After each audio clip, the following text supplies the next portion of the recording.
Hello, everyone on the Educator's Edge.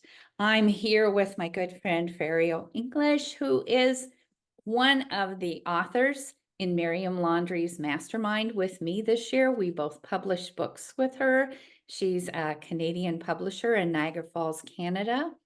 And I'm so excited because this is her first book. And she is really, really excited. She wrote about the same subject that I chose to write about. So we're going to have a great conversation about this. But I'm just going to turn it over to her and tell us a little bit about your background and what inspired you to become a children's book author. Well, first of all, I just want to thank you, Denise, for this opportunity to talk about my book. I'm really excited about it, and I appreciate, your time and interest. So thank you. This particular story, which I wrote, I got my author copies. I have to share it. Yay. Oh, Uh, so oh, it's called Charlie and Sophie's Great Escape. that's Um, so we had so much space here, and once my youngest son left for college, it was a little bit of a empty nester syndrome, being a mom for many, many years. And all of a sudden, here I am, just my husband. So we decided to adopt a couple of, our older dog had died. He was actually 17. So I had time and space. So I volunteered at a border collie rescue nearby. And actually, my proceeds from my launch day sales are going to be donated to Glen Highland Farm Border Collie Rescue as an aside. wonderful. Yeah. So I volunteered just so I could learn more about the breed, about how to train them, and then we found out that a couple of puppies had come into the rescue. They weren't related, but they were similar in age. And because I was a volunteer there, I had first dibs. So we did adopt them. And that was my inspiration. I mean, they were just their zest for life, their curiosity, their energy was just inspiring. And just the way they related with each other, with us, yeah, it was just amazing. So whenever we'd take them for walks, I would just took little videos, I took pictures, I jotted down notes when I got back because I knew that someday I wanted to write little stories about their experience and mine as a first time puppy owner. We'd had older dogs, but puppies are just completely, yeah, They are. especially border collie puppies. Yeah, crazy. So, but unfortunately, because Charlie had been a puppy mill dog, there was some genetic illness that started in his eyes, and it just kind of ate him up from inside. Mm. They were never able to diagnose what exactly was wrong with him. And within 4 months of the first symptoms, he was so sick that we ended up having to, yeah, have him put to sleep. And he was Oh, not even 5 years old. So, yeah. I just felt he had so much of life to live and so much to give, and share that it just broke my heart. So anyway, to work through my grief at losing him, I finally decided to, get my notes out and start writing about just their little adventures, here um, with Sophie and with us. And so this is my first book. Mm.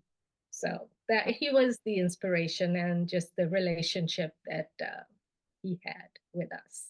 Yeah. So, oh wow, that's so neat. Oh, it's so special too, because I know from a lifelong dog owner, I've had those saying those goodbyes, and it's just special to write about it. Do you have a typical writing routine? Do you have any rituals that help you spark your creativity as you were writing this?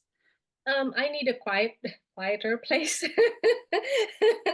um, and just quiet. I have my notes and photographs because I do take a lot of photos just of, everything. Mhm. So it's visual. And so what was interesting about this part of my creative journey was learning to use words and just the magic of language to paint pictures in a reader's mind. So this was before, because this is text, right? It's not illustration, No. but you have to be able to paint a picture not only for the illustrator, so when they're reading, they will be able to get enough of an idea to illustrate your text, but just for the reader. So, yeah, so taking all the visual input, and then, I mean, I've read all my life. You know, my mother read to us before I could read. And then when my kids were young, we just read all the time. And then when I finally joined Miriam and thought, well, maybe I will try, but it's an art, just like anything else. Writing is an art, especially writing for children, because, you know, you can't use too much, and I'm wordy. So to cut and edit to get down to the nuggets that are still interesting enough for a child Mm-hmm. to want to turn a page and maybe come back and reread a story. So it's been fascinating. It, Uh, it is a neat journey, isn't it? So how do yes. you ensure that it's engaging and accessible for children? Do you have any little tips that made it easier for you to be able to know that that was going to resonate with the child? Um, so we tend to think that we have to coddle children, you know, that we can't present scary things, but life is scary. I mean, they create, you know, monsters. They create, you know, because they don't know. So you need to be with them, you know, big storms. I mean, dogs are afraid of storms Oh, yeah. because, and you can't really explain to them, but with a child, you could. Mhm. So to bring that into the story, I think in the middle, you know, into the story arc, something kind of scary that happens, but then, you know, the child or the animal works through it somehow. So there's understanding, there's like a growth arc. And a lot of sounds, uh, um, action, you know, so they can participate. Now, again, this was my first book. Let me see if I can so that's just so that they can really participate.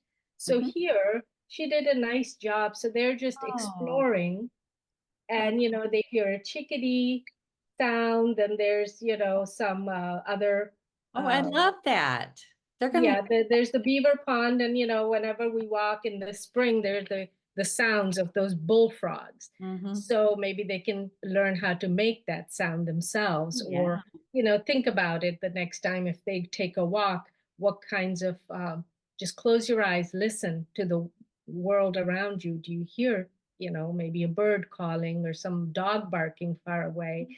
So just to really engage children, but at their level, Mhm. um, Yeah. and see, yeah, if I that think pulls you're them in. really helping to develop their awareness of their world Yes, by how you're writing this. Do you believe storytelling like plays a role in a child's cognitive and emotional development? definitely, definitely. I mean, just vocabulary itself, and a child's world is, you know, pretty narrow. I mean, they're right there in their own, which is again for them, that's the whole world. So I mean, anything, and that's what I just find fascinating. You know, they just find a little ladybug, and they're just the whole attention, you know, is focused on They're that tiny riveted. thing. Yes, and you know, our world, we have so much stuff going on in our heads that we don't even notice. And that was the other, because I we just had our first grandson. He doesn't live close, sadly. He's all the way in Nepal. So we have I tried to, understand. I had some in Australia, so I uh, understand. yeah, so far away, and they grow up so quickly. But They when do. we visited, just like you know, dogs are, well, dogs, I guess. I don't know about cats. I don't have a cat. But if you're really interacting with them, you are again present. You know, you see, wow, yes, this used to be fascinating to me too. Or they'll find a feather, now okay, let's look at all the colors, you know. And so it's because the world is fascinating, It's and fascinating. I and agree. yeah, and nature too, you know. And the more you peel back the layers, the more there is, you know. It just fascinates Yeah. me. I'm a beekeeper too, and Oh, so Oh, that's fascinating to That me. is Always, fascinating. I've always been fascinated by bees. So, And that's the other thing. The more you find out, the more there is to know. And that's, I guess, we can go on that too. But bees have been written about and known about for millennia. yeah. Um, so that's where anything, I think, in nature, especially if you start exploring, there's just so much to know. No, there is. There is. And so how important was it when you were writing this to collaborate with your illustrator in the writing process? How did you do that? So this book in particular for me was like written in as a memorial to Charlie. So Mhm. I wanted the illustrations to be very close to what they look like in real life.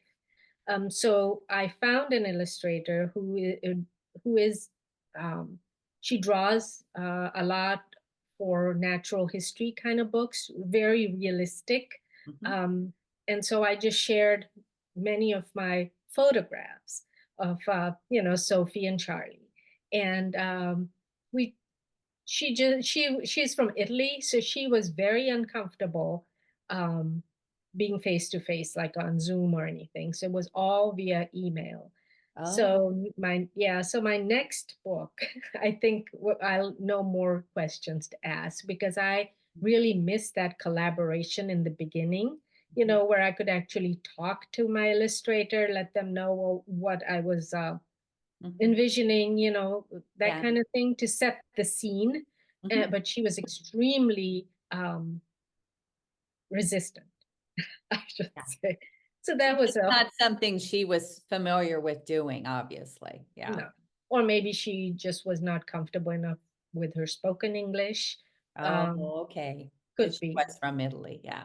Yeah. So I don't know. So it was, could have been different, but I learned a lot, from this first experience. So Mhm. I'll have better questions to ask when I look for my next book's illustrator. Yeah. So Um, are you planning more books then? oh yeah, Sounds like it. Yeah. Is it a yeah. series or are I have you so gonna, many ideas. I know. Uh, so I think I have one because again, when we moved to the farm, there were so many things to learn. So Mhm. I grew a huge vegetable garden and berries. I learned how to preserve food. Okay. We grew a bunch of different types of elderberries. Mhm. So then I make elderberry jelly and I have the bees. So I was thinking maybe something to do with spending time on grandma's farm, with a little kid. And then I don't know, we'll see. Oh, it Uh, sounds wonderful. Yeah. but learning because I think, we are focused a lot on diversity and different cultures, but there's a culture here too. Now, again, I didn't grow up here. so, so So I you feel adopted. like you're kind of discovering that culture in the Yes. area that you're in now. Well, I've always been fascinated by, the westward march and people living in just amazing how they were able to live that way, the pioneer times. Yes. But yeah, so we learned how to, so my husband cut trees down, when we came here, we tried to be as self-sustaining as possible for, just to see if we could even do it. Yeah. So Yeah. we, yeah, heated with wood that we cut ourselves. We did maple sugaring. We grew, and preserved Oh. food. Just a whole bunch of just a lot of growth Yeah. and And fun. and things that are so meaningful that you could spend your time discovering. Yes. I think that's wonderful. And We're just we're on planting. a yeah, we're Yeah. on a fourth generation farm, Mhm. so the history is, I've even written a song and Mhm. written some of the history of that because it's part of discovering what made that time period tick. Yes. And Oh, it's amazing. I mean, so many times I think, oh, if I could go back in time and just hover and see what this farm looked like, when there were animals and the barn that burned down and just dirt roads and horse-drawn, wagons. And whatever. that's, Um, yeah. so I was thinking of writing for children about a way of life that they are most probably not familiar with, you know. So just, and I've taken lots of pictures of the elderberry bushes in just full flower, and covered with pollinators. And then talking about the berries, how they get big and then you have to go pick them. And so, to involve like a grandchild or something in picking. And then, we make jelly and then we share toast, nice warm hot toast and butter and purple jam. I can just taste it. so so Oh, anyway, so that might be one or another one. I have a bunch, like any once you start thinking, you just have a notebook and there are all kinds of ideas. Quilting, that's another thing, just generational. oh, um that's very generational. yeah, Wow. make a little quilt for new baby, and then the child who's helping will bring their little dinosaur, patch or whatever that from their clothing, and we add that as histories, grandpa's shirt. And so Yeah. anyway, these are things that maybe some people are still doing. I think it's coming Oh, back they are. because They are. Yeah, well, I live in an area where we have an old Threshers reunion, so it's a celebration of back in the in 1800s, So Mhm. everybody's doing all those things you're talking about. So yeah, it is still very prevalent. And I think they're trying to keep it alive to Yeah. teach children.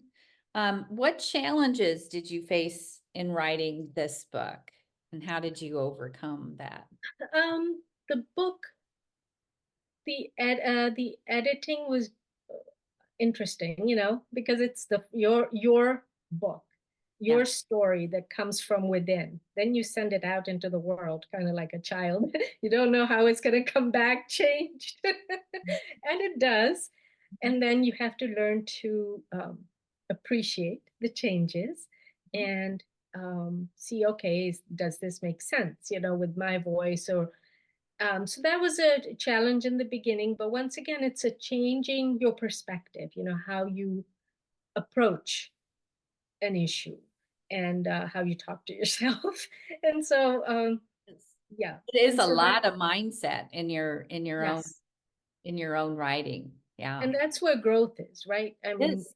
It it is just constantly stepping out of your comfort zone with this constantly. for for 1 year. And I just think, wow, I mean, I've grown so much through this. But again, having that community of other new authors has been wonderful because Isn't it there's this, great? yeah, it's support, it's encouragement, and what you do for them is appreciated, and then comes back. And so because like-minded people are writing for children, so many different perspectives. So it's just been great. Well, Um, it just allows you to develop your own growth along with seeing their growth. I think yes, it is a collaborative definitely. setup that I really enjoyed myself. What did you find to be the most rewarding part of doing this first book? The self knowledge that I can write, but that also the hope of really improving. So I can't wait till some of the marketing for this book is done, so that I can start on my, because I have my manuscript written, but I can just see how much editing is going to be needed. So I'm looking forward to that. To really kind of cut it down to get it to the meat of the story Core, for, yeah. Or yes, a for the, message, I call it the yeah, core of the message. Yeah. yes, but still keep it interesting, not choppy, because there has to be that flow, that from page to page. So that's a fun challenge. So I'm looking forward to that. Good. So Definitely. where would we be able to find your book? Well, so I have a website. It's www.farialsbooks.com. I'm on Instagram at Farial English. And also, I have a Facebook author page, Farial English Author. And the book is launching on Monday, October 21st. Oh, So no. yeah, it's coming up. So it will be available in three formats on Amazon, in ebook, paperback, yeah, Yeah. hardcover. So Well, is there anything else you'd like to share with anyone that's thinking about doing this? What would you say to them? um, Because in the beginning I was just thinking, well, there's so many dog books out there. Why would somebody want to read another one? Mhm. But then maybe there isn't one just like this. Mhm. And so each of us is unique. We have our own experiences that we bring to our life, and we have a voice that's unique to us, our experiences. So if you feel that you have a message, something you would like to put down on paper, then just do it. Yeah. Because again, for me at this stage in my life, I'm not looking for a new career, as a mega successful author, but I definitely have interesting experiences in my life. And with the birth of my grandson, I thought, it would be nice to jot them down because I really feel that stories, you children can learn from stories. Oh, and Especially, that's how they used to learn, was storytelling. that's right. Yeah, before they had. Because that's definitely the oral storytelling tradition. Um, it opens their eyes and their minds, I think, to the wider world. And if you really want to expand their thinking, their compassion, their empathy, it I think it's through stories, It is. whether reading, writing, listening to, telling, because I mean, where else would I have heard or read about the experiences of a pioneer family I know. going westward? You Mhm. know, Even anybody who's experiencing that in the, just across wilderness. Mhm. And yet their voice, their experiences can reach across years to somebody living now in 2024.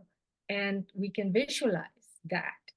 Um, so I think that is critical. So if anybody is thinking about it, just write it down, and you may not get published right now, but at least write it down. And because then it's your experience, but now it's out of your head and onto a piece of paper or on the computer.